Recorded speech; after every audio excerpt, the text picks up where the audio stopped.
Il y a quelques semaines, Marc-Olivier Fogiel annonçait dans un communiqué officiel son départ de la chaîne BFM TV. Une nouvelle qui avait grandement étonné. Au poste de directeur général de la chaîne d'information depuis 2019. L'ancien présentateur de On ne peut pas plaire à tout le monde affirmait alors à l'AFP qu'il avait décidé de partir pour de nouvelles aventures. Il assurait en outre qu'il serait toujours aux commandes à la rentrée pour assurer une transition douce.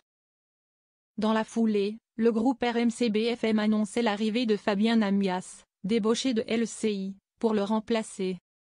Intervenu alors que la chaîne vient de passer du giron d'Altis Media à celui de l'armateur CMA-CGM, possédé par le milliardaire franco-libanais Rodolphe Sadeh. Ces changements devraient prendre effet au mois d'octobre. Mais en attendant, celui que ses amis surnomment Marco continue de diriger d'une main de fer la chaîne diffusée sur la TNT. Dernière prise de décision en date, de nouvelles personnalités ont fait leur arrivée sur BFM TV dès cette rentrée et des cases redistribuées. Parmi ces dernières, Benjamin Duhamel, qui a récemment dû faire face à de grosses tensions, se charge désormais de l'émission Tout le monde veut savoir à 18h50.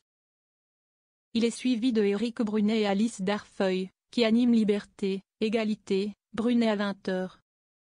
Enfin, on retrouve tous les vendredis soirs Yves Tréhard, directeur adjoint de la rédaction du Figaro, dans Tous contre Tréhard, à 19h.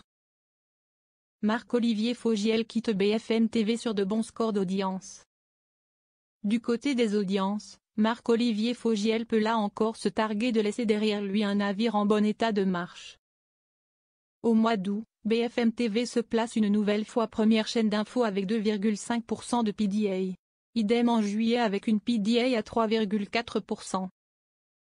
Grâce à ces scores, BFM TV se place en première position avec 2,9% de PDA, devant CNOU, 2,7, LCI, 1,6, et France Info, 0,8. En nombre de téléspectateurs, ce sont en moyenne 12,7 millions de personnes qui ont suivi l'actualité sur la 15 durant l'été. Comme il le précise dans une publication sur X, anciennement Twitter, celui qui a récemment retrouvé une femme chère à son cœur que l'on connaît tous, BFM TV est la première chaîne info de France en août, comme en juillet. De janvier à août, soit les 2 tiers de l'année, BFM TV tire également son épingle du jeu en étant la première chaîne info de France.